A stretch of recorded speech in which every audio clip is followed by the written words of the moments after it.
This episode is sponsored by State Farm. Choices are great. Like with your podcasts, you get to choose what you want to listen to. And State Farm believes insurance should work the same way. That's why the State Farm Personal Price Plan helps you get the coverage you want at an affordable price and a policy that helps cover what you value most. Like a good neighbor, State Farm is there. Call or go to statefarm.com today to create your State Farm Personal Price Plan. Prices vary by state. Options selected by customer. Availability and eligibility may vary. Like me, Lee Murray wanted to be world champion in the UFC. He just happens to be involved in the largest cash robbery in the world. He's definitely not sane. Showtime Sports presents the unbelievable true story about the MMA fighter who pulled off one of the largest heists in history. Huge amounts of money, armed gang, disguises, kidnapping. This is the sort of thing you see in Hollywood films. We'd never seen that for real. Catching Lightning, streaming Friday, April 7th, only on Showtime, streaming with Paramount Plus.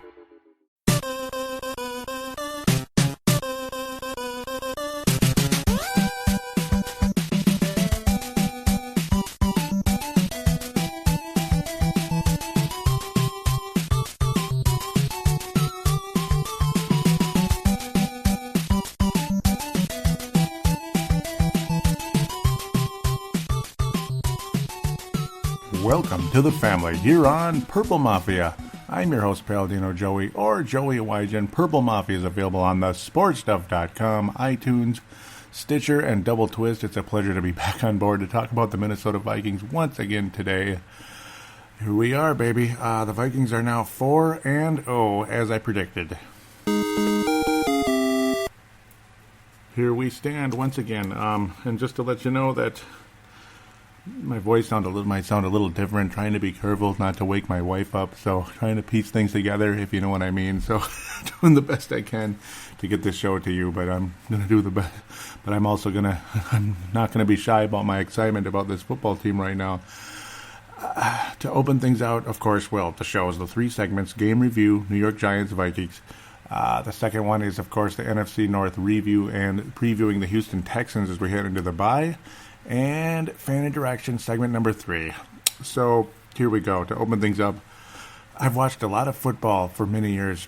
In fact, this is the 25th season of me watching football. I've watched the Vikings and the NFL since 1992. And I'm telling you, I've seen a lot of good football teams, a lot of bad football teams, but I've seen a lot of good football teams. The 94 49ers, 92, 93 Cowboys. It just can go on. The 98 Vikings. We've seen the Patriots years in and year out.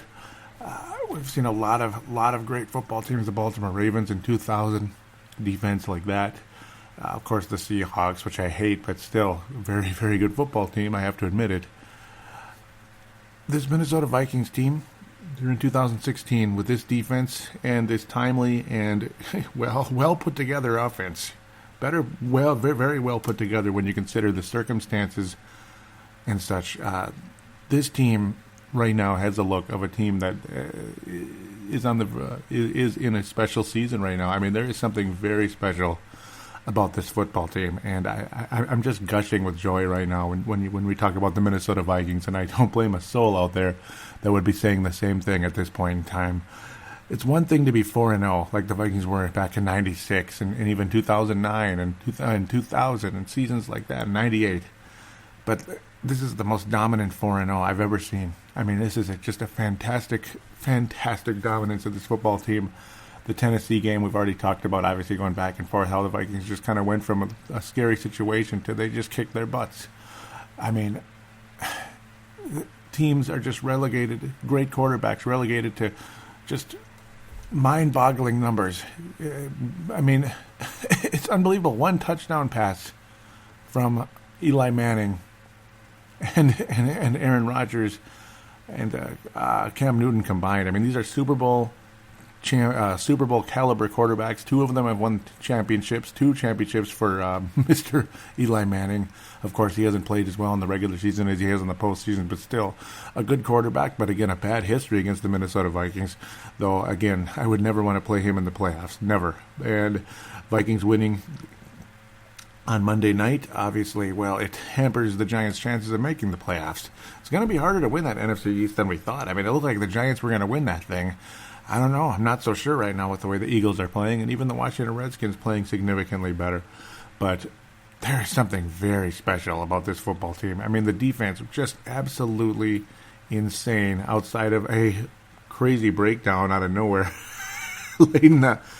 early in the fourth quarter, that 67-yard run by Perkins. I mean, who the heck is that on a screen pass? Very good blocking and everything, but outside of that play, the defense was just, it relegated the Giants to literally just an enigma. Like, they didn't know what the hell they're doing anymore. And you have guys like Odell Beckham, so talented, turning out to be just an imbecile. I mean, he is.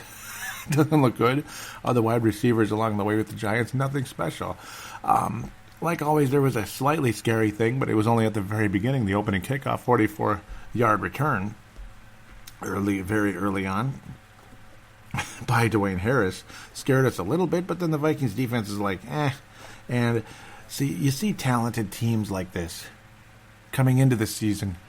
You saw the 98 Vikings. See, this is where I'm going to contrast this team to the 98 Vikings, which we deeply, and I mean deeply, hope that we don't have the same type of ending to the 98 season.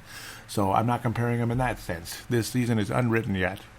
So let's just hope for the final ending here, the ending we've all been hoping for once and for all.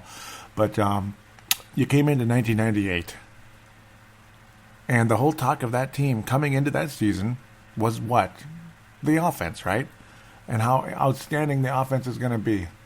But a lot of us were thinking, well, yeah, the offense might be good, but we'll see just how good it is.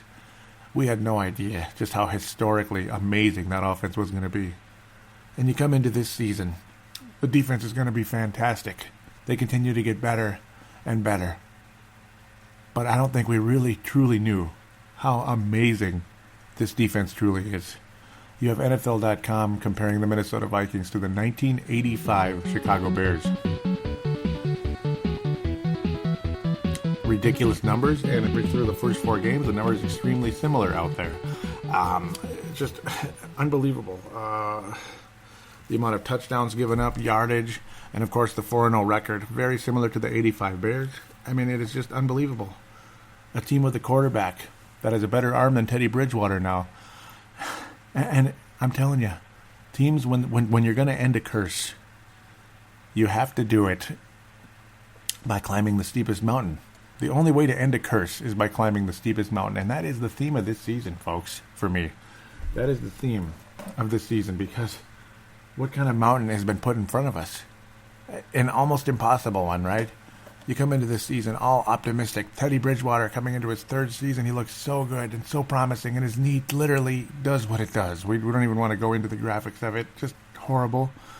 You lose the top running back in the NFL to a meniscus tear. You lose your left tackle, who much maligned, but still losing him for the season. You think that's a disaster. Yet here we are, right now, a team that a lot of people believe could go to the Super Bowl this year. And at the end of and at the same time, of course, we have to slow our roll. But through 4 games, there isn't really a team clearly better than the Minnesota Vikings right now. Even the Patriots lost yesterday, and we'll talk about that briefly in segment number 2, depending on what direction I go. You know how it's just kind of a momentum thing for me. But this has just been fantastic. Denver's 4-0, Philadelphia 3-0, and that's it. That's it. Philadelphia on the bye, Green Bay on the bye, and the Lions and the Tigers. No, the Lions and the Bears play each other yesterday. So segment number 2 will be very easy for me. There's something very magical about this club right now. Where do I begin? Other than just the defense just really shut this team down in that first half, made them look absolutely useless. Josh Brown finally giving the New York Giants a 40-yard field goal with only 6 seconds left in the half, and Sam Bradford finding a wonderful partner in Kyle Rudolph. That's his favorite guy to throw touchdowns to in the end zone, those little corner or even up the middle, actually up the middle most of the time, but on occasion corner, just sailing it into Kyle Rudolph. Beautiful, beautiful connection between Bradford and Rudolph, and it's been happening extensively since Bradford came to the Vikings, or since Bradford has started for the Vikings against Green Bay. In fact, the first decent play from Bradford was to Kyle Rudolph, and it's a wonderful chemistry they've formed. And of course, Stephon Diggs, I mean, it's just unbelievable. In the past couple of weeks, not nearly quite the performance, between Diggs and Bradford, as there were in the previous 2 weeks, especially the first week, I should say. Stefon Diggs still very solid. And it's like we were talking about how this offense still it's just like a fingernail away from really starting to take off when you saw Diggs and Bradford kind of miss on one where Bradford slightly overthrew him and such, trying to get the timing down between the two. Still not quite there. And then all of a sudden the offense, when they had to really face a challenge, of course they led 14-3, 17-3, and Blair Walsh missed a 46-yard field goal, drawing the ire of Mike Zimmer and a lot of fan bases. And you saw an MF out of Mike Zimmer. He actually said it in anger, which could have meant Blair Walsh possibly being cut this morning had he missed the 44-yarder, but he nailed that. Vikings took a 17-3 lead at that point. But then, of course, you get Perkins running the distance on a pretty good play by the New York Giants, admittedly. Vikings were fooled pretty bad on that one. The blocking was good. Like I said earlier, there were some missed tackles along the way, drawing a massive ire out of Mike Zimmer.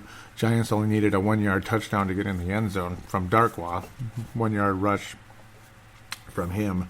But then it was like, okay, it's a 17-10 game. And then when the pressure's put on the offense, and they just roll right down the field. And that's why I think this is a really special team. And it's like at the time you saw the Vikings having to punt several times in that second half and such, kind of frustrating.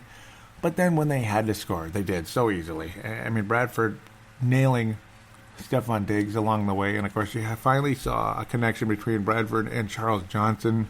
Johnson really broke loose in this one, and all the credit to him, a 40-yard gain, which ultimately led to Jerick McKinnon, who continues to emerge, and I think it absolutely is a starting running back in this league. McKinnon was just wonderful in this game, a 25-yard play, patiently waiting for the blocks and getting through and making some shifty moves, ultimately finishing that drive for a touchdown, getting the Vikings up 24-10, just making it look easy. I mean, this offense made it look absolutely easy during that drive, and it just shows you how special this team truly is when you look at the big picture here. I mean, the big picture is a beautiful picture right now when you talk about this Minnesota Vikings team here in 2016. First time we've been 4-0 since 2009, and remember what a wonderful special season that was, and too bad it didn't finish the way it should have in a lot of people's minds. The Vikings would have definitely beaten the Indianapolis Colts, and we absolutely should have beaten the Saints, and if not for sloppy play with 10,000 fumbles, it felt like. It was more like 5, but it felt like 1,000. But there's your starting running back, I think, long-term, maybe right now already, long-term, and for the rest of for the rest of his career anyway. 85-yard game and 44.7 on the ground. A very balanced offense, not all Adrian, and eight men in a box, that type of nonsense. You have a very balanced offense that will keep the defense very honest. You have a quarterback that's extremely accurate, has a good arm, efficient, and just so intelligent. I mean, he still hasn't thrown an interception this year, knock on wood. And, the odds of that are, well, I mean, quarterback is going to throw an interception at some point, but you have a quarterback rating of 102 against the Giants defense. That's not the best thing you ever saw, but not the worst thing you ever saw either. You got some good defensive players in that secondary, and they helped to cause the Vikings to punt several times in the game. Another crazy statistic, though, in this one, when you consider how amazing the Vikings defense was. They didn't even sack Eli Manning a single time. And the Vikings offensive line did not give up a sack either. There was a 0-sack performance for either team in this game, which is the strangest thing you ever saw. You'd think at least somebody would sneak in and get 1 sack. But there it is, 0 sacks in the game. I'm shocked, actually, to see that, but consider how well the defense played despite not sacking Eli Manning. They just focused on the pass. And that was the different approach this time. And remember, I was talking about if the Vikings lost the football game, it would be in the air because they have 3 talented receivers. You got a good slot receiver, Victor Cruz. You have one of the best receivers in Odell Beckham, who looked like crud. Much to his chagrin. And you have Sterling Shepard, who's one of the better rookies out there as well. He did not have a very solid game either. The Vikings secondary really stood up to play in this one, and it was just a beautiful thing. Xavier Rhodes, Yes, he's healthy, and he kept up with his man, Odell Beckham, and it got to a point where Odell Beckham was flagged for taunting, unsportsmanlike conduct, just stupid-ass play, and he's starting to whine about flags being thrown, and it is what it is, and stuff like that. They're picking on me, blah, blah, blah, drawing the ire of many a fan in the NFL out there, many radio host out there as well. Odell Beckham, just a joke. Well, congratulations to the Toronto Blue Jays. They're on their way to the divisional series. That just happened in the background. So they'll be playing the Rangers. Sorry. I tend to have something going on in the background. Now we get baseball playoffs. Yep. It's going to be fun to keep up with that. But Xavier Rhodes, just unbelievable defense throughout the entire game. He even added an interception on a miscue. It looked like a incorrect route. It wasn't a bad pass by Eli Manning. He just looked befuddled, like, where are you going? It looked like it was supposed to be more of a deep play than it was. The receiver stopped, and the pass kept going. That type of play, miscue. And it just is what it is there. And Xavier Rhodes capitalizing on that. Xavier Rhodes is a dominant player defensively overall, I think, in this one. Just a fantastic, beautiful performance. You have several players with strong performances in this one. Again, Bradford, extremely good. Just so solid. And the offensive line doing such a good job. And Jeremiah Searles, undrafted, number 78, just doing a fantastic job. He got flagged for a false start, but, I mean, hello. Things are going to happen. And TJ Clemmings doing a good job again. This offensive line had their best game of the season so far. Boone, who I missed. I can't believe I said his name wrong on the last show, but it's just my mind's floating around so much with so much going on that I say the name wrong at times. I don't know why I did that, and I didn't even realize I did it. I would have caught myself, and I didn't, so please do forgive me for that. Boone having a very strong game, though, and the whole offensive line really stepping up when need be. Another name who you saw make a beautiful play. It was this 21-yard long, the way he just kind of he started to run his route, and then you do the hesitation play, which draws the defense, which shakes the defensive back, and then he breaks about 3 tackles and gets a 21-yard gain on the play. He was targeted 6 times. Cordero Patterson, 5 catches for the first time since 2014. He only had 2 catches all last season, completely invisible in the offense. It was all special teams. He also helped draw a fumble early on, which led the Vikings to their first touchdown, again to Mr. Kyle Rudolph. Just a fantastic play where Marcus Sherrills again recovering the punt. Just a beautiful play. Cordero Patterson forcing it by attacking, basically. They call him a gunner. And Sherrills recovering it, stuff like that. Cordero Patterson really, really stepping up, and it's nice to see. And that's why he made the team this year. Beautiful sight. Mr. Laquan Treadwell suited up for the first time, and that was it. No catches, no targets. Unfortunately, you did not see Laquan Treadwell making his first NFL catch yet, and that's unfortunate. But hey, other rookies have been sat down and had to kind of ride the pine or be inactive or be in the game but not be thrown to early on as well, like Jarius Wright. It took half the season for him to get going. Stephon Diggs, it took a little while last year too, and then bam, all of a sudden there he was. So again, Laquan Treadwell will emerge at some point. Adam Thielen again, very solid, another good play, but only 3 targets in the game, 2 catches. Thielen, everybody loves him though, fantastic player. He's the Chris Walsh of this era, but a more athletic, better version of him. Gotta love him. Rudolph Johnson again, like a 40-yard play that helped set up that final touchdown of the game from Jerick McKinnon. I mean, just so impressive, so beautiful. A dominant performance. Don't have a whole lot to complain about other than Blair Walsh again. That's about all there is to say about it. If you want my honest opinion, the Giants, just nothing impressive to say about them right now. Yeah, and I guess that's a good thing because you don't want them in the playoffs. If the Vikings are to make a playoff run, you don't want the New York Giants in the playoffs. Of course, Seattle, a scary team as well. They're stepping up after a horrible start to the season. But the Vikings' chances of making a playoff run are very good. And I think I also think the chances of this team being undefeated this year at home in U.S. Bank are extremely strong. And that is a very, very, very, very, very encouraging sign for this club. in their quest to a Super Bowl, their eventual goal. Of course, you only have 12 more games to play, though, so we'll get to that when the time comes. The only turnover the entire season was not even on offense. It was after Sendejo had recovered a fumble, and he fumbled it right back. That was kind of funny. So that's it. Just unbelievable efficiency by Sam Bradford and this team protecting the football. Gotta love it. And there you go. That might be one of the blessings in disguise with Adrian Peterson. Again, you don't have to have the whole game focused on Adrian. And you also don't have to worry about fumbling. And, of course, you get a more versatile player in Jerick McKinnon, who not only can run the ball like a starting running back, but he can also catch the ball as well, unlike Adrian Peterson. Third down efficiency for the Giants, 2 of 12 along the way. Just like non-existent. Garbage. And that's beautiful because the Vikings defense, absolutely amazing. The Vikings third down efficiency, 8 of 16. Just like they just flat get the job done, and that's all there is to it. Wonderful overall performance. Time of possession dominated by the Vikings by 35 and a half minutes to 24 and a half. Yardage almost the same, stuff like that. So similarities in some areas and differences in others.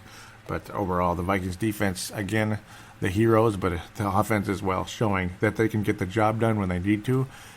And that's what's got us so confident right now, feeling so good. And you hope this just keeps continuing along the way. Forgive the weird English there. It wasn't bad English, it was just strange. Fran Tarkenton Award for this one is going to go to Xavier Rhodes. I mean, he was just absolutely fantastic. Again, the only way the New York Giants were going to beat the Vikings was through the air, and they didn't get it done because of the likes of Xavier Rhodes. Just beautiful. And he wasn't the only player who played well in the game, but he was the best of the best. Absolutely great. Christian Bonner Memorial, Blair Walsh again. I mean, mother effer, according to Mike Zimmer, mother effer Blair Walsh, missing the 46-yarder, pardon me, along the way. It was the classic wide left. That's what it was. I mean, it was just wide left, kicked right where it didn't need to be, and you knew it the minute he let go, the minute the ball came out. End of story there. Disappointing. And he's still on the team. That's the one fear right now with most people. We're not worried about the defense giving up big plays, even though they did give up one. But luckily, it was just one the entire game. And hopefully, we won't have to worry about that too much. The offense, I feel pretty strong. Even the offensive line showing up to play, continuing to improve the past couple games. And it's a good sign. And the more the offensive line steps up, the less you have to worry about Sam Bradford getting his ass kicked. And that's good. And Bradford getting rid of the ball. You even saw him run for a 5-yard play, getting a first down. Kind of an awkward slide. Thank God nothing bad happened. And, yeah, we're all a little bit worried about that. But luckily, Bradford coming out there unscathed for the most part. Harrison Smith leading the way in tackles. Captain Munnerlyn, slot receiver, being strong, tough along the way. Kendrick's always just a dominant player. Rose just sick, awesome. 2 passes deflected in the game along the way. The interception again. Trey Waynes was strong in limited action because he wasn't starting this time around. This defense just makes you smile, doesn't it? Just beautiful. Linval Joseph, what a stud. Anthony Barr, very active as well, knocking a pass away and just really getting in the mix out there. You're really getting into Eli Manning's grill along the way and stopping the run. I'm so happy, so pleased with this football team right now, and I don't blame a soul who would say the same. So with that, we will wrap up segment number 1 for the 4-0 Minnesota Vikings and get into the NFC North roundup and, of course, preview the Houston Texans game next week.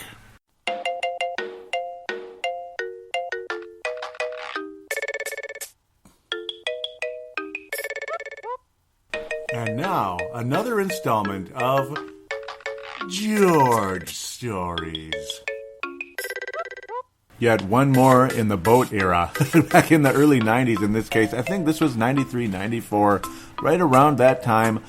My brother and my dad had gone, we stopped at a dock, and my brother and my dad went up into a grocery store, which was nearby, maybe like across the street or something. I didn't even know where the heck we were, but, well, I guess they kind of knew where we were. There's this cute little grocery store. They went up there, so I'm all by myself, and when I'm by myself, you know how I am. My imagination tends to wander. So I grab I don't know what the hell I'm thinking, but I grabbed this this little like cattail grass blade and put it around my waist. Like I'm gonna pretend like I'm Link from Legend of Zelda. My dad had this really nice knife that he used to fillet fish and such. I put it through the thing, pretending I'm Link from Legend of Zelda. What happens immediately? It falls right through and bounces off the dock and splooshes right in the water. My dad comes back and I say, Dad, I dropped your knife in the lake. And he says, "That's really nice, Joe." And to this day, that is probably the most popular Georgism of all time.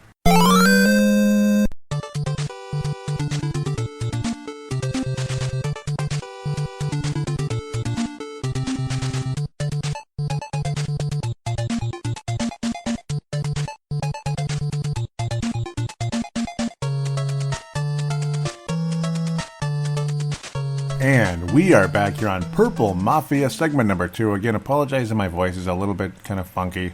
Hopefully the first segment I wasn't too quiet. I really apologize for that, but I'm still going to give you the full emotion that I'm feeling. I'm so freaking pumped up.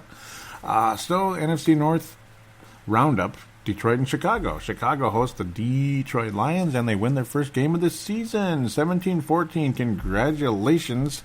And, well, maybe Jay Cutler's played his last game for the Chicago Bears, or so they would like to hope. The 1-3 Bears get their first win of the season. The Lions drop to 1-3 in Soldier Field. Brian Hoyer, maybe he'll be the bridge, Band-Aid, whatever quarterback for the Bears. Very strong game. Matthew Stafford, well, there it is. I mean, have I mentioned Matthew Stafford's inconsistent? Do you see this type of stuff out of Sam Bradford? Do you see this type of stuff? Quarterback rating 56.8, 2 interceptions, no touchdowns. The accuracy is okay, 64%. I've seen worse. Bradford was 72. 200 yards, all that good stuff. Both quarterbacks attempted 36 passes, but Brian Hoyer completed 28 versus Stafford's 36. And then also, well, Hoyer had 2 touchdowns, 0 interceptions. Quarterback rating 120. Very sharp performance. Accuracy about 78%, 300 yards for Brian Hoyer. Very strong performance. Jordan Howard rushing in this game, averaging about 5 yards a carry, 111 yards, extremely consistent the whole way. Jordan Howard, fantastic game for the Chicago Bears in Soldier Field. Marvin Jones Jr., again the favorite of Mr. Matthew Stafford. Very strong performance again for him, 74 yards, but did not get in the end zone. A disappointing performance for the Lions, but a very strong performance for the Bears. Eddie Royal, 111. So that's weird. The second Bears player to get 111 yards in the game, a touchdown for Eddie Royal. Zach Miller, the tight end, also adding a touchdown for the Bears in a solid game. I mean, good for them. They need to win something, right? They need to get some wins. Akeem Hicks, very talented son of a gun, adding a sack along with Cornelius Washington for the Chicago Bears. A good performance for a team that I think is better than 1-3. But then again, I mean, you could say the same about the Detroit Lions as well. Very talented offensive players on the Lions, but not a very inspiring game for them at all. Good job by the Bears defense, though, man. I mean, Theo Reddick only 3 yards a carry, 31 on the ground for the game. Not the best performance for the Lions, and good on the Bears. I like the Bears more than the Lions, so I'm happy for them. And Dylan Richardson is my close friend out of Northern California. Looks like those out there on Yahoo picked the Detroit Lions. Basically 3 out of 4 if you pick the Detroit Lions to win this game. Well, you're wrong there. Congratulations to the Bears. The Vikings, luckily, well, now you get people on Yahoo picking the Vikings to win 3 out of 4 times, and there you go. Gotta like that. 3 out of 4 of you out there. Anyway, Brent Jacobson, I gotta apologize to you because I forget what's that called, like Pick'em Challenge, or like it's supposed to be like a game like the easiest win, basically. Like, yeah, this one they're gonna win for sure. And I picked. What an idiot of me not to pick any game where the Cleveland Browns are playing. My apologies to Vince Germano, who is a Browns fan, but my God, they're not serious about anything. The Patriots, I thought for sure would beat Buffalo. Did they? No. I thought the Cardinals for sure would beat the Rams. Did they? No. Must-win game for the Cardinals? They didn't even show up, and now you got concussion protocol for Mr. Carson Palmer. That really sucks for the Arizona Cardinals. They talk about windows and Super Bowl windows. This is why you got to win now when you have the chance, and the Cardinals did not get that done. Looking a lot like 2010 for the Arizona Cardinals, if you know what I mean, when it comes to the Vikings. L.A. Rams, the Los Angeles Rams, after getting shut out by the 40 suckers, the 49ers, in the season opener, are now 3-1. Wrap your head around that. Talk about urban legends. The overall urban legend, though, which again I rudely did not mention in segment number 1, and I was thinking about it the whole time, it's Odell Beckham. What a mental case. Just look at the guy, for one. Does he... I don't know. I mean, I apologize if I'm annoying somebody for saying that, but whatever. Whatever. And he's just talking all this stuff. Yeah, I mean, we could make the urban legend Blair Walsh all we want, but let's make it that guy for this time. And also, of course, the LA Rams. They're 3-1 after getting shut out by the 49ers. Again, wrap your head around that. I can't figure that one out. Dallas, San Francisco doesn't get more classic of a matchup in the NFL history, pretty much, than those two. I mean, there aren't too many. You got Washington and New York Giants. That's pretty good. But Minnesota and Green Bay, yeah. Green Bay, Chicago is as old as it gets. Wow, you can just go on forever. But yeah, Dallas beating San Francisco, which pisses me off. I'd rather see San Francisco win, but the Cowboys also 3-1 on the season. Wow, they're doing well. Denver getting to be 4-0, 27-7, very strong performance, and Paxton entered in there, and he did strong again. Tampa Bay continuing to not be that great. Oakland beating Baltimore, what a big one there. Baltimore getting their first loss of the season, 28-27, a very strong offense, with Derek Carr leading the way in Oakland. And looks like I'm more right than I thought, huh? More right. I was wondering if I was going to be right after the way they started out, but now they're 3-1. Go Raiders. How can you not like the Raiders? I mean, cool. Nice to see them performing. Carolina Panthers, another one. Wow. Getting throttled by the Atlanta Falcons. A 300-yard performance by Julio Jones. 300 yards. This guy is a son of a biscuit. He really is. Cam Newton also concussion protocol again. Wow, I mean, I just can't believe it. Falcons are 3-1. NFC South. NFC South. Atlanta Falcons showing up to play big time. They might win that division. They look really, really, really, really good. Oh boy, I don't even want to think about it. No. I don't even want to think about it. Nope. No Atlanta Falcon talk here. Oh, no. Let's go Viking defense. Let's show those SOBs who's the better of the two, the great offense versus the great defense. Speaking of great defense, Seattle Seahawks stymie and beat up the New York Jets for their third win in a row, 27-17. Much to my chagrin, the Seattle Seahawks back in the mix, and it pisses me off. I hate them so much. So much. And now they're 3-1 after getting embarrassed by the LA Rams early on. They actually lost their second game of the season. It wasn't their first, but you get the idea. Jacksonville and Indianapolis. Pagano. Time to go, Pagano. Out of here. Jacksonville beats the Indianapolis Colts. Jaguars played very well in London, and congratulations to them. Cincinnati's basically shutting down the Miami Dolphins 22-7 in a pretty ugly game. Congratulations to Cincy, though, in that case. Pittsburgh over Kansas City Sunday night, unwatchable. Sometimes Sunday nights, good games, sometimes they suck. This was like a Thursday night game, because, Thursday night games kind of usually suck. But this one was a sucky one. A very sucky one, 43-14. It was 22-0 before you could blink in favor of Pittsburgh. I don't like the Steelers very much, but good on them for whooping up on those Kansas City Chiefs. So now the Houston Texans come to U.S. Bank Stadium, and I do think the Vikings' chances in this one are very, very good. Texans beat the Tennessee Titans 27-20 in NRG Stadium in Houston, which will be where the Vikings will play later this season in February. But no, I'm kidding. Well, the chances are there. They exist. I won't say they're great, but they're there. They're potentially pretty good. Will Fuller, a guy that the Vikings, they didn't have a choice to pick because he was already drafted by the Houston Texans. They're 3-1 on the season. They're not bad. They're really not. They got shut out by the Patriots last week, and the Patriots got shut out this week. So go figure there. I wasn't too happy about that. The Buffalo Bills winning 16-0 kind of pissed me off. But what more is left? Your third string quarterback has a sore thumb. What's next? Injured thumb, I should say. Your backup out with a shoulder, and of course your starter suspended. Whatever. Patriots 3-1.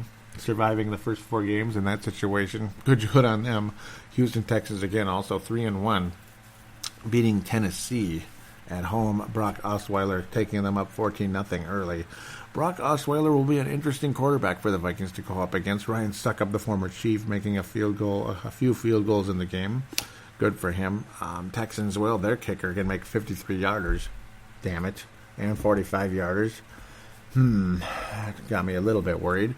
Well, where do we go from here? Brock Osweiler, the good news is, again, just look at it. I mean, I don't want to get cocky or anything here, but 2 interceptions against Tennessee. That defense isn't that good, is it? So what does that tell you? I mean, do I have to get cocky here? I don't mean to, but until you can prove it otherwise, if you cannot hang on to the foot, if you're even a little bit sloppy against this Vikings defense, there's no way you're going to win the football game. And there's no way I'm going to pick Brock Osweiler without J.J. Watt, who's out for the season. I was obviously on the defensive side. There's no way I'm going to pick the Houston Texans to beat the Vikings in this one. Will Fuller off to a very good start. He's one of the top rookies of the season so far. 81 yards in this game and a touchdown. Again, Brock Osweiler, I mean, he's not a bad quarterback, but I don't know. I mean, I don't think he's that great. Will Fuller, though, 2 touchdowns so far, 323 yards in his rookie season. Stronger than I thought he was going to be. And good on him out of Notre Dame. Will Fuller, better than I thought he was going to be, man. Me and Sebastian, we did not like him coming in, but he's doing well, and good for him, really, frankly. It is what it is at this point. He's averaging 81 yards a game coming in. He's, put Xavier Rhodes on him, that's all I got to say.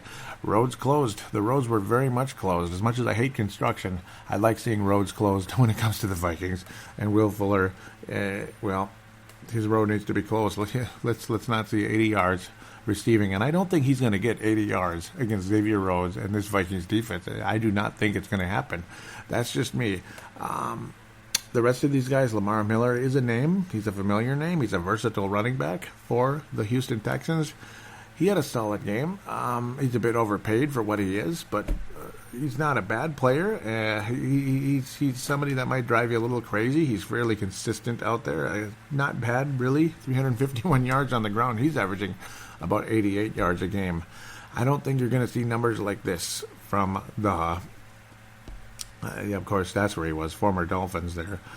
But I don't think you're going to see a performance like this in an 80-yard game from Lamar Miller in this one. I just don't see it happening, to be quite honest with you. Boy, I was looking at the wrong thing there. But yeah, he was on the Dolphins, a 1,000-yard guy, 8 touchdowns, 2 years in a row there for the Dolphins. A very consistent running back. That's the one thing that's a little scary about him. He's going to drive you crazy. I mean, he's averaging almost 5 yards a carry throughout his career. So good on him when it comes to that. Expensive guy, but again, he is what he is. I think he's definitely a threat coming in. Will Fuller is as well. But this defense, again, until you prove otherwise, I can't go against the Vikings in this one, and I think the Vikings go 5-0. I think they force turnovers. I think they shut down. I don't think Will Fuller's going to get numbers like this against this defense. I really don't, and I trust Sam Bradford against the Houston Texans defense. You don't have the pass rush from J.J. Watt coming in. That's a good thing. You're not going to have J.J. Watt whooping up on Sam Bradford and this team. If the Houston Texans come into U.S. Bank Stadium and beat us, that would be an extremely disappointing game.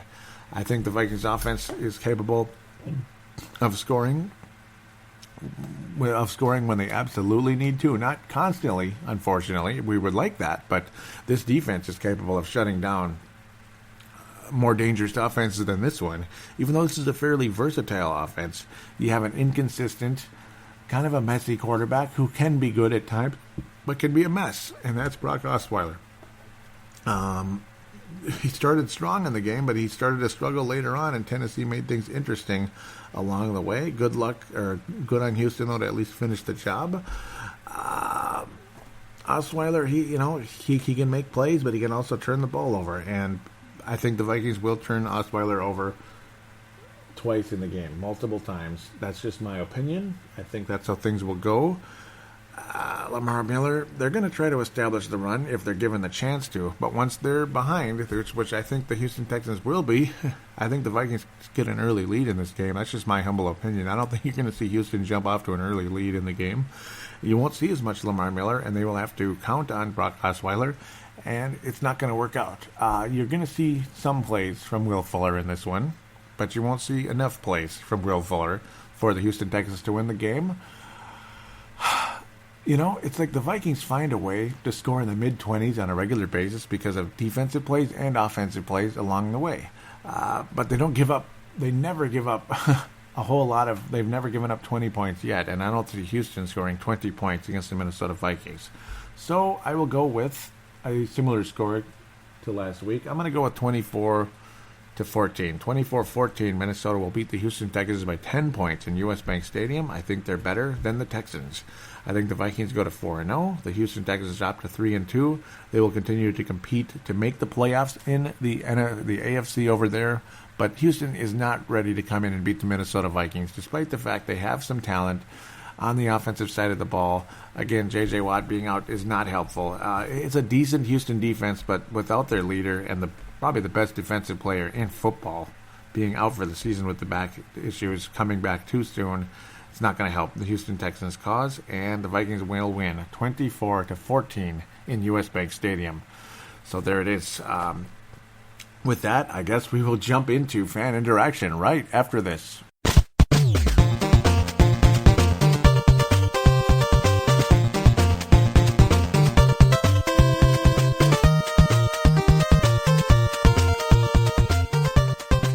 We are back here on Purple Mafia, segment number 3. That would be fan interaction. So to get there, you'll see the information in the show description, but I'll talk about it anyway. For Twitter, at Purple Mafia Show, at Purple Mafia Show for Twitter and for Facebook. Facebook.com/Purple Mafia Show. Facebook.com/Purple Mafia Show. We do have a phone line. It is 209-736-7877. 209-736-7877. It is a voicemail. Do treat it as such. Mention you're calling into the Purple Mafia Show or Purple Mafia. Talk about the Minnesota Vikings. Shout out, comment, whatever it is. Complaint? No, hopefully not too many of those, but just beam about the Vikings. Keep it to a minute or two maximum. And there is a call now button also, which will go directly to the line from the Facebook page for Purple Mafia. And, of course, there are those out there that may also want to do an audio submission with your smart device, smartphone, smart tablet, whatever the heck it is. They're free. They're on there. Either a free app or it's already on there. There's built-in ones on everyone pretty much. You can email that audio device to paladinolive@yahoo.com. paladinolive@yahoo.com. Thank you once again for joining, everybody. Tanae Wilson Brown out of New Zealand hits me up on Twitter. He says, I hope we see something out of him today because, according to Bleacher Report at the time, it said Laquan Treadwell active for MNF, that being Monday Night Football versus Giants after being a healthy scratch 2 out of first 3 games. And they didn't throw the ball his way. He didn't really see much action out there, unfortunately. Mad Martin out of Northern Scotland saying, just watching last night's game, Walsh has to go, with 3 angry faces. And I agree with you completely, Blair. I completely agree with that. Mad Martin continues saying, I'm getting goosebumps from the noise in the stadium. Not had a buzz like this since 98. Time to book flights for the playoffs. And yes, I am comparing this team to 98 in terms of the ultra-talented defense. In terms of not the defense being ultra-talented on that team, but just saying we had an ultra-talented part of the team. Historically talented. In the offensive side, in that case, this side of the defense, this team's defense is as talented as that team's offense. It is that ridiculous, that amazing, that history-making, and it's awesome. This team is primed for a fantastic season. Before I get back to Mad Martin, think about this. Just look at it. To finish 11-5 would be extremely disappointing at this stage, and that would be equaling last season's record. The Vikings would have to finish 6-5 to finish 11-5. That sucks. Think about it. Continue with the math. 7-4 to be 12-4. That's not the best. The Vikings, I think, could do better than that. And then you're talking 8-3, 13-3. That's Super Bowl level right there, ladies and gentlemen. How many 13-3 teams have not only made it to the Super Bowl, but have won it? I mean, hello? And then anything crazier like 9-2 well, you get the idea. 14-2. That's a phenomenal football team. Anything beyond that, I don't know. I'm almost scared of going 15-1 because the last several 15-1 teams haven't won the Super Bowl. I mean, chalk that up. Don't know if I want to go 15-1. 16-0, well, okay. Then just freaking finish it this time. Don't be like the Patriots. The Patriots should have won that game, but they didn't. Okay, back to Mad Martin out of Northern Skull, and he says Newman at 38 is still one hell of a player, going step for step with Beckham. Loving this, and he was fantastic. Mad Martin showing the game on his smart device there. That looks like a tablet, and it looks beautiful. Good job there. Yes, sir. Good job, Mad Martin. Malcolm McSween. Both and today, I would like the tweet I was mentioning, had to stay off the internet. Who is this? Oh, that's him. That would be Mr. Man Martin. So thank guys for retweeting that. So let's get to the Facebook page. Yay, I have the Brave the Wild one loaded. How smart of me, huh? Genius, Joey, genius. So let's get back to where we left off. Episode 222, Vikings sack Panthers. Let's see what you guys had to say about that. Leland out of Iowa saying, keep up the good stuff. Another great show. Thank you, Leland. Thank you so much. Gerald String out of Nebraska saying, enjoyed the show. Always makes my drive go a lot faster. 100% on board with you getting Treadwell some snaps. I think we're all about ready to see what our number one draft pick can do out there. Also, starting to like a Cordero has finally matured as a football player. Yep. Really, man. And finding ways to contribute, starting to use him as a gunner. Yep, and it worked. Wow, didn't see that coming, and he played very well. Had a great tackle on one punt, and this was last week, folks. Plus was the one that downed the ball on the 2-yard line on the drive and the punt return. I will try to attach a post. I am not very savvy at this stuff. And there it is. Prefer on Patterson playing gunner, and he helped force a fumble yesterday. So it's working. Good job to everybody involved there. Now I asked everybody out there because I never heard anybody comment about it. I thought somebody'd say something, but luckily that didn't mean it was a bad thing. I wanted you guys to tell me how you feel about the George story segment. I mean, I put some work into that stuff. They're pre-recorded, well, which any normal person would do. You get them ready to go so you don't have to do it on the fly, which I think is not a good idea to do it on the fly. Get them pre-recorded, get them ready to go. I wanted you guys to talk about it. Are they worth keeping? Should I scrap it? And I didn't hear one complaint. Mark Carlson out of Iowa says, I enjoy them. Keep. Justin Mayer Henry out of Colorado also says he enjoys them. Bruno Stokely, thank you very much, Shayla. Yep, and he says, trying to see where he's from, and it doesn't say. Doggone it. Well, okay, so he probably wants to keep that anonymous, I suppose. Please keep it. It's a nice break. A nice little break and a great show. And thank you so much, Bruno. That means a lot to me. Tanae out of New Zealand, like I've said before, says, keep them coming, mate. They're great. Thank you. Dave Hickey out of Iowa says, George is your dad, I guess. I missed who it was, and yes, he's my dad. Dave says, I do enjoy those stories with a funny little twist. Yes, keep them going. So not one complaint. Anybody out there that wants to say their feelings about it, please continue to let me know. The Vikings versus Giants in-game thread, I tend to slide down to the bottom. Why is this getting hidden? Mark Carlson said, I had to have bumped something on my phone. People were getting pissed off. Tony saying fire Walsh. Mark Carlson saying boo. Dave Hickey was saying, I'm going to go on a limb and say if Walsh makes it through the season, it'll be a miracle, and next year we draft a kicker. Yep.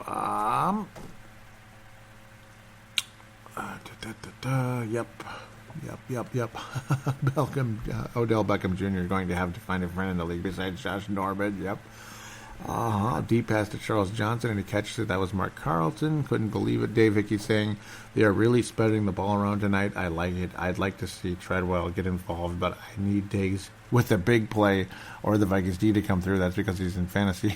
I'm only 5 points behind in my fantasy, and it would be nice to win the game in fantasy and fantasy matchups as well. Tony Coleman saying 4-0. That's Tony from South Dakota. First time since 2009. It feels good.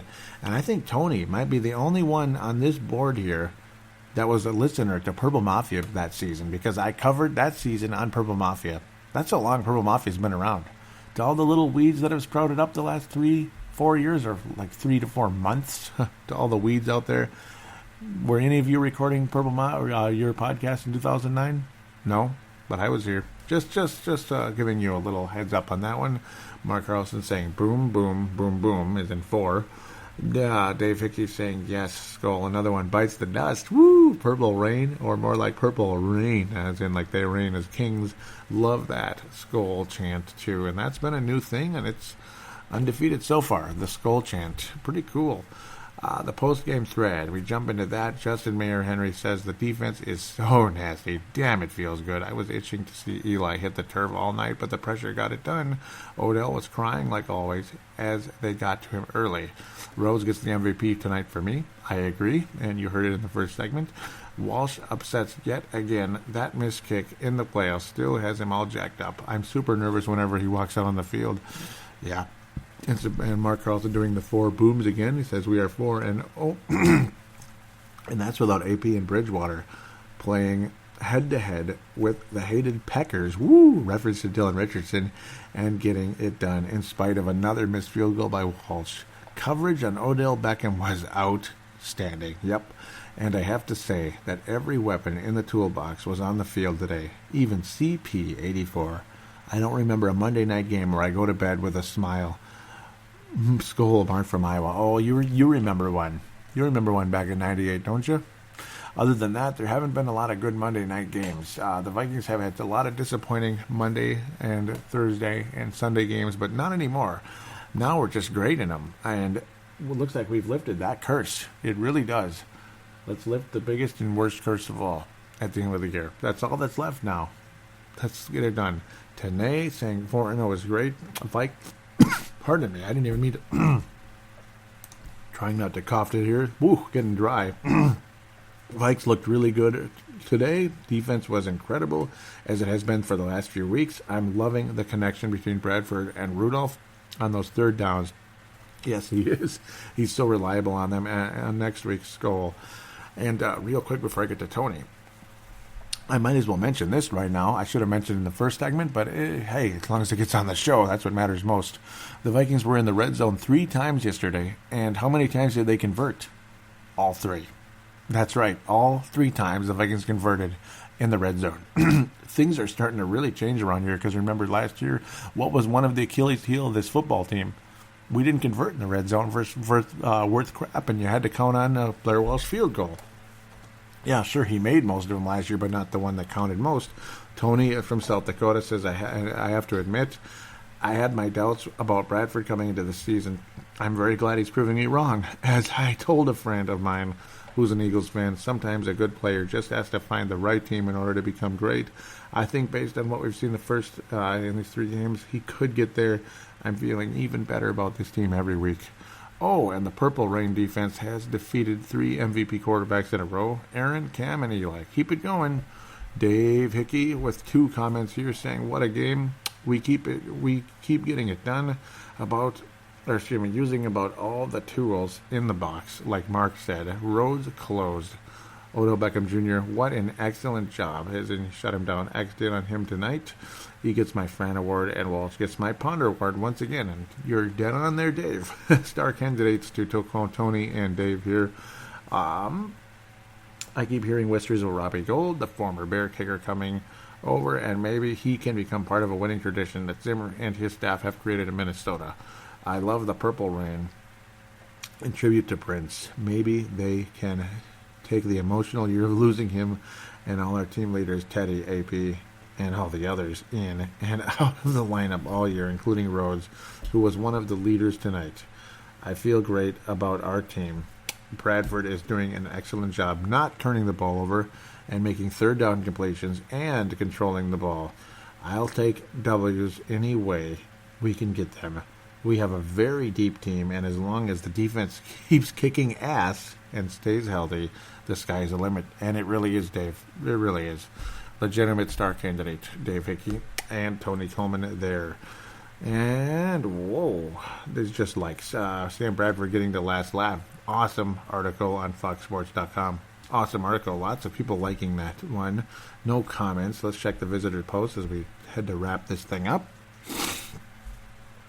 Brent Jacobson, I should mention, texted me about what he thinks is the best nickname for the defense. I chose Zim Reapers out of that purple pain, and oh man, I forgot the other one. Gosh, it was the purple pain, the Zim Reapers, and purple people eaters. Which, you know what? That, as much as it's a great name, but that was their team. We don't need to copy them. So, out of respect for them, I'd let them keep their old name. Oh, that was funny. That was Jeff Froyland. Where are we? Boy, there's quite a few here, but most of them are articles getting posted. But it is good to mention them. Here we go. Interesting conversation about on Fox Sports. Does Sam Bradford make the Minnesota Vikings a strong Super Bowl contender? Yes, I think he does at this stage, and it was an interesting conversation on there. So, Fran Tarkington, man, I'm glad the Vikings snapped up Zimmer. Yep, Fran Tarkington says that. These are from Tony Coleman. Thank you for, keep posting these, Tony. Really appreciate it. These are from TwinCities.com, which is also known as the Pioneer Press. A very good newspaper. Thank you. Keep posting these, Tony. These are very well appreciated. Gets me going there. The Zim Reapers. Yep, there we go. Leland, good job. Zim Reapers. I like that name better, especially being it's October. It kind of puts you in the mood, doesn't it? The Grim Reaper from Castlevania or whatever else. Ali post the Pro Football Spot flashback Friday. Vikings beat the Giants 20-19 in 2008. Can clinch the division. I do remember that Ryan Longwell kicked that field goal, and he sent us to a division championship, our first in a while there, quite a while actually, since 2000. Gosh, 2000. Yeah, we did not win the division in 04, 0, or 3. Very funny post here by Jeff Froyland. How it shows Walsh to the name is to the left. I wonder why that would be, right? That's so funny. Like his name, the name Walsh is to the left, quite a bit to the left there. Ali posting predictions of Vikings and Giants. I think you keep these coming, Ali. Always appreciate that. Tony Coleman says only three teams remain undefeated, and it showed the Vikings, Eagles, and the Broncos. And another one by Tony shows a knock-knock joke here between Sam Bradford and the three different quarterbacks in the division. Sam Bradford says knock knock. Cutler says who's there, and Bradford says foreign, and Matthew Stafford says foreign who, and Stafford says 4-0, and then they show Aaron Rodgers with that looking down kind of stare that he does at his press conferences after another loss for him. Haha. 3 MVP quarterbacks, 1 passing touchdown, 5 interceptions versus Vikings defense, and a nice article there, and just scary, awesome statistics in this. This defense is Chicago Bears 85, without a doubt. Without a doubt, Ali posting about the article, kind of the beat writing there, the 24-4-0 there, 24-10 score. Interesting article here posted from Brent Jacobson. And the New York Daily News, behind the design of the new Vikings Stadium, he says, here's something interesting that I wasn't aware of about U.S. Bank Stadium. The roof is designed to make the visitor's sideline louder than the home sideline. Very cool. It's an interesting way to have a home field advantage, isn't it? It's a way to go, and hey, if it works, it works. Let's go all the way, baby. And if we make it to the SB, the Super Bowl, we better have the home side then, doggone it, that being next year. Maybe we're going for a repeat next year. Woo, wouldn't that be something? That would be quite a feat indeed. History would be quite different at that stage, wouldn't it? We'd be one of the prides of the league then, if we're trying to go for a repeat, because those don't happen very often. Wow. Well, that wraps up the fan interaction. I want to thank you guys so very much, and I also want to thank you for your patience in terms of if I sound a little bit faint. I'm trying not to. I'm trying to be loud enough, but at the same time quiet enough, if you know what I mean. I don't want to wake my wife up. It's just the way the schedule is here, and I'm glad I'm able to record still without causing a ruckus. That would be disappointing. Better pass out the stars, though, because I'm prone to forget. Gold star is going to go today to Dave Hickey. Silver star to Tony Coleman. Bronze star today to Justin Mayer Henry. Very strong takes there. Really loved it. Justin Mayer Henry. Bronze star today out of Colorado. Yep. Thank you guys so much for your conversation with me. Thank you for the nice words about the George stories. I will keep them coming. I was recording more of them this weekend. But I wanted to make sure you guys actually liked it. I didn't want to keep recording them if you guys were like, that's kind of cheesy, kind of dumb, and what's the point? And it's just kind of like not related. No, it's just a light little moment that I thought you guys would like. What a nice, beautiful weekend it was, by the way. Now you get the Hurricane Matthew blowing all this freaking moisture up here.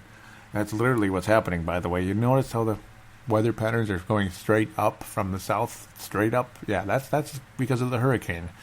A lot of you know that, and a lot of you maybe don't. Maybe you don't care. Maybe you just didn't think about it like I didn't think about it in the past. But then it's like it just dawned on me, oh, that's what it is. I wasn't told it, it just dawned on me. It makes perfect sense. I mean, every time there's a hurricane, it gets windy from the southeast, and stuff is coming directly up. Like, why do you think that is? Because there's a hurricane southeast of here. Yeah, a storm that powerful is going to affect a huge chunk of the planet. And it is. So, just like the polar vortex did a couple of years ago, it affected a huge chunk. And there you go. At least a huge chunk of the continent, dare I say. Maybe not the whole planet or anything, but the continent. Huge piece of the planet, sure. So, after that, here comes the cooler weather again, but at least drier. Thank God for that. Maybe we could get some dry dirt when I mow lawn so I don't get mushed up and stuck and tear up people's yards. That would be appreciated. But the excitement I feel for this football team right now is it's really high. And it's also guarded because we've been through so much. I mean, we have been through so much in this town. You got 12 games to play. Anything can happen. Anything can happen. But pray to God, the guys stay healthy. The important players, obviously, on this team stay healthy. And, man, just keep up the good work. You know, I mean, this could be one of those wonderful years. It could be the wonderful year of wonderful years. I mean, we experienced 1987, 91 in this town. Those of us that are fortunate enough, old enough to remember, that we're old enough to remember those wonderful, wonderful moments, those wonderful series that led to world championships here in Minnesota. But a Super Bowl will make those pale in comparison.